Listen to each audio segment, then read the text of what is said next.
He has a story. You do not know all of it, but you know it exists because you can feel the shape of it even from here. It is the story he tells himself about why he is not reaching out, why staying away is the responsible thing, why distance is wisdom and not avoidance. He has been telling himself the story for a while now, and lately, something about it has started to feel thin in his own mouth. You felt a shift recently. Maybe this week, maybe the last few days. Nothing dramatic on the surface. No message. No sign anyone outside this connection would notice. But you felt something change in the quality of the silence between you, like a held note finally losing its pitch. That is not your imagination. That is the sound of a story starting to fail the person who built it.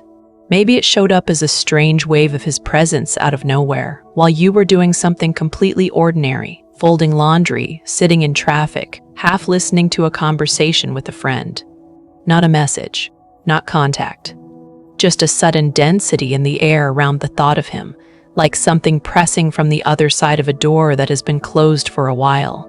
You almost said something out loud before catching yourself. That pressure is not random. It has a source, and the source is not calm. Or maybe it showed up smaller than that. A dream that left a residue you could not shake for hours after waking. A song that played at exactly the wrong or exactly the right moment. A number sequence that has started repeating in ways that feel too consistent to dismiss. None of these are proof in the way your mind wants proof to look. But your body has been collecting evidence anyway, quietly, the way it always does, long before your conscious mind catches up to what it already suspects. If you are sensing the gap between what he is telling himself and what he actually feels, leave a like and subscribe to stay connected. Drop the words "I see past his story" in the comments to anchor this frequency. Now let us go inside what is actually happening in him. Right now, before we go any further, I need to put something in front of you.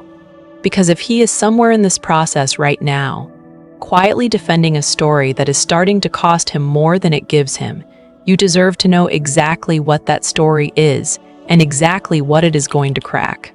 Not a general explanation that could apply to any twin flame separation. The specific architecture of what is happening between the two of you, built from the only chart that actually matters here, his and yours. A twin flame union personal reading goes straight into that architecture.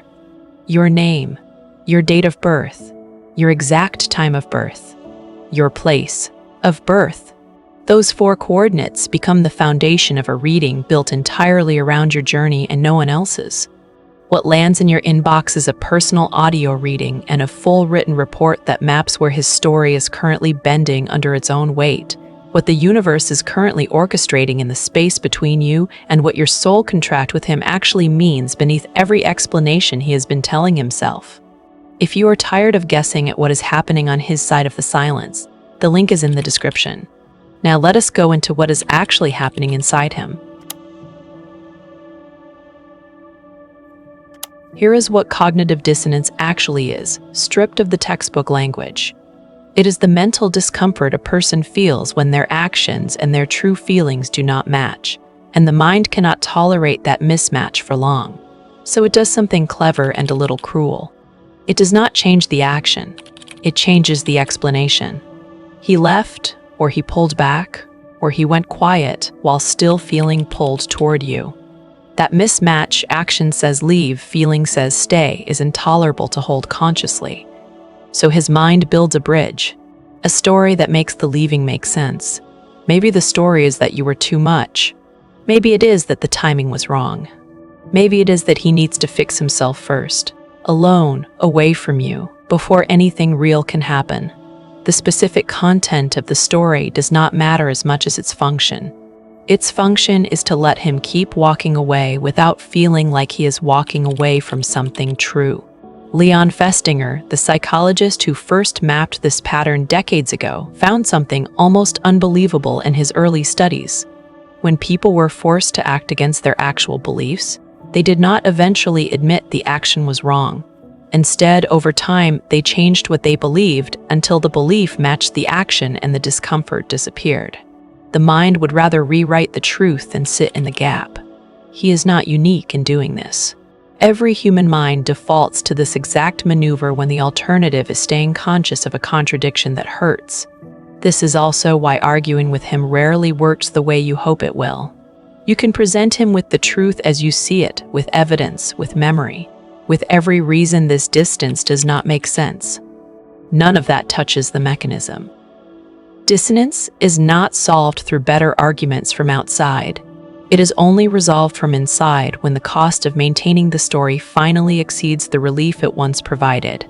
Until that threshold, more truth from you just gets absorbed and reshaped to fit the existing narrative, the same way a river finds a way around a rock rather than through it. This is not malicious. This is not even fully conscious most of the time. The mind does this automatically, the same way it fills in a blind spot in your vision without you noticing the gap. He is not lying to you.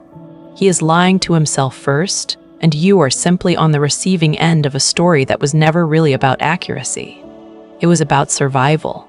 Specifically, the survival of his sense of being a reasonable, good, in-control person, even while doing something his body experiences as loss. This week carries its own quiet pressure on top of his. Venus has been moving through Leo since the middle of the month, asking everyone touched by her to stop performing and start feeling honestly, in the open, without the armor of pretending indifference. Tonight she forms a soft, flowing aspect to Neptune, a gentle blur between what is logical and what is felt, between the story a person tells and the dream underneath it that the story was built to protect. Under this exact sky, the gap between his explanation and his actual longing becomes a little harder for him to keep separate. The veil between the two thins, even if only for a few hours, even if he has no language for what just happened in him. Here is the part that the story cannot fully protect him from. Cognitive dissonance manages the mind. It does not manage the body. His nervous system does not read his internal monologue. It reads what is actually happening, and what is actually happening is separation from someone his system had started to treat as safety. This is why the story requires maintenance. A true belief does not need defending every day. A constructed one does. If he genuinely believed distance was wisdom, he would not need to keep reminding himself.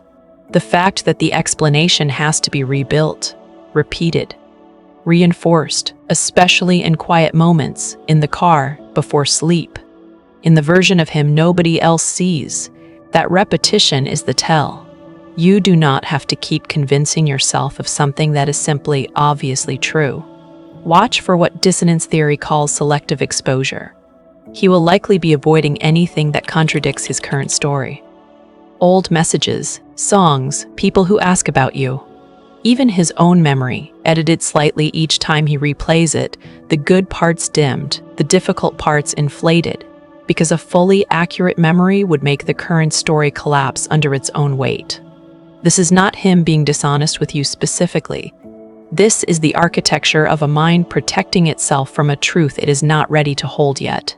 There is a specific kind of editing that happens here, the same one studied across countless relationships that end in ambiguous ways. He will overweight the moments that support his exit. A disagreement that felt bigger in the retelling than it did at the time.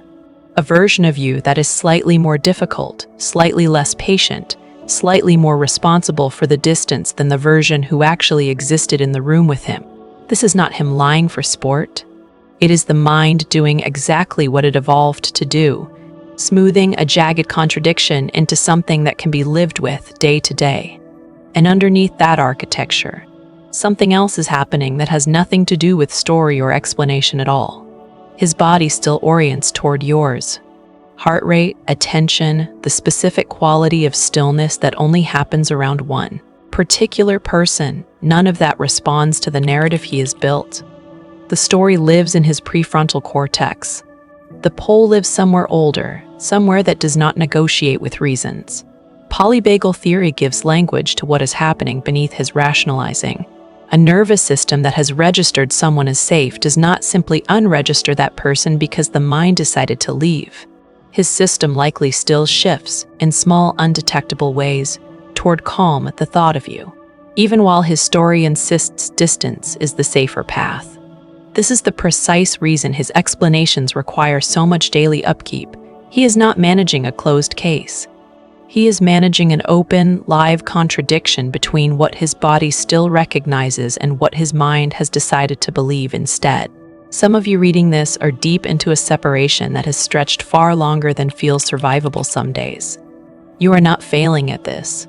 You are living through one of the most disorienting psychological experiences a person can have. Loving someone whose actions and whose truth have come apart from each other, and trying to relate to both at once. There is a particular kind of confusion that comes from this exact situation, one that rarely gets named clearly. You are not confused because you cannot read him. You are confused because you are reading two different signals at once, and both of them are real. His words and his actions point one direction. Whatever you are sensing in your own body, in dreams, in those sudden waves of his presence, points another. Most explanations for confusion assume someone is hiding something deliberately. This is different. He is not hiding it from you so much as he has not fully admitted it to himself yet, which means there was never going to be a clean, consistent signal for you to read in the first place.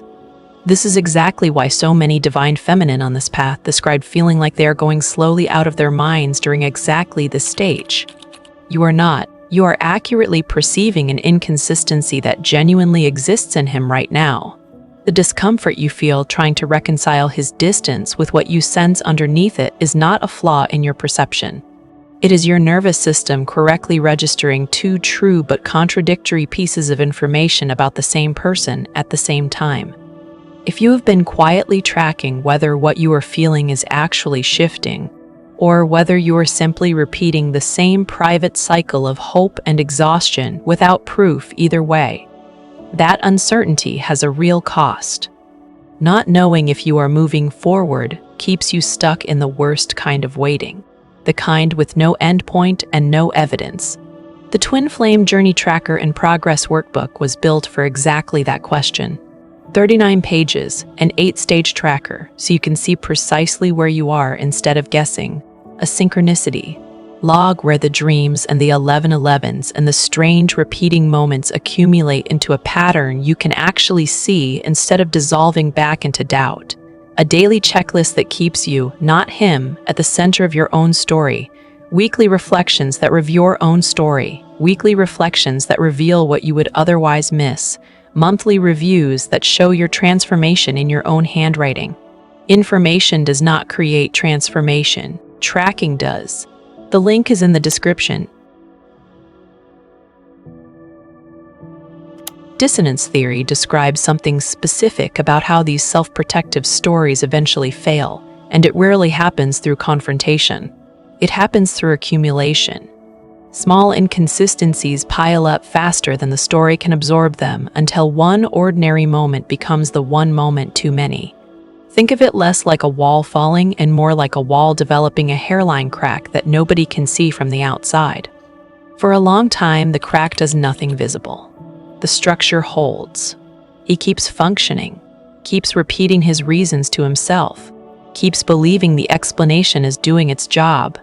But every contradiction he absorbs without resolving adds a small amount of pressure to that same crack. A memory that resurfaces uninvited. A friend who mentions your name and watches something flicker across his face before he can control it. A quiet night where the apartment feels too quiet in a way it did not used to. For him, this might already be starting. A memory that will not stay edited the way he wants it to. A version of his explanation that, when he tries to say it out loud to a friend, suddenly sounds thinner than it did in his own head.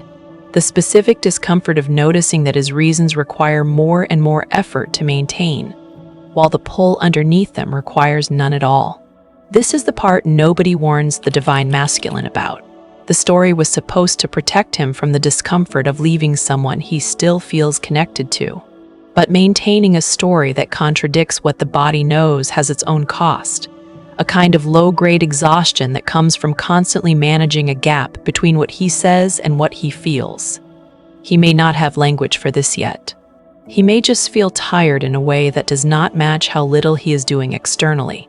That tiredness is the dissonance itself, doing its quiet, expensive work.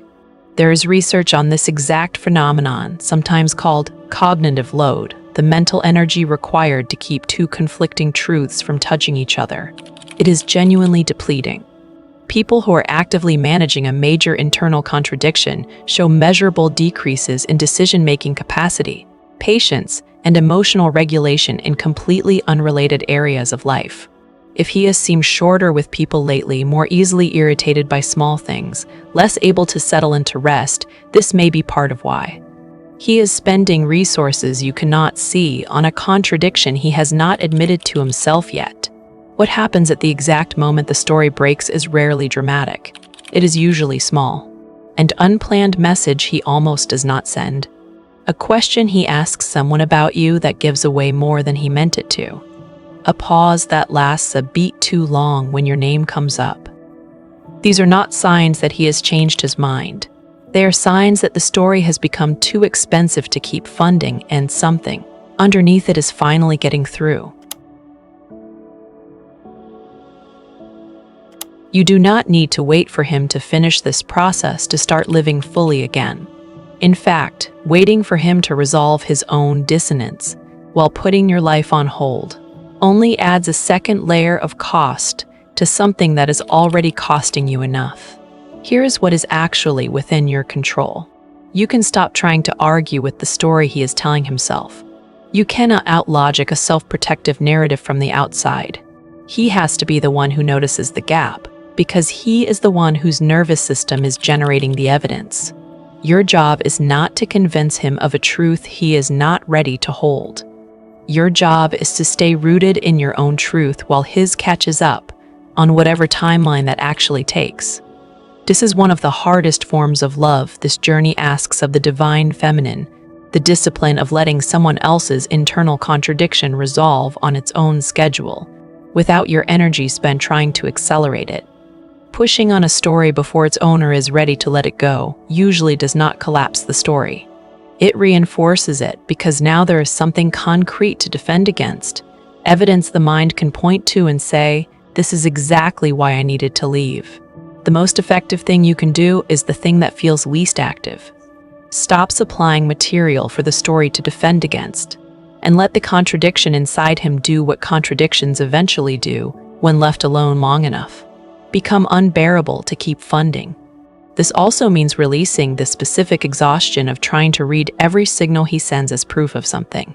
The unsent message you somehow know about. The mutual friend who mentions he asked about you.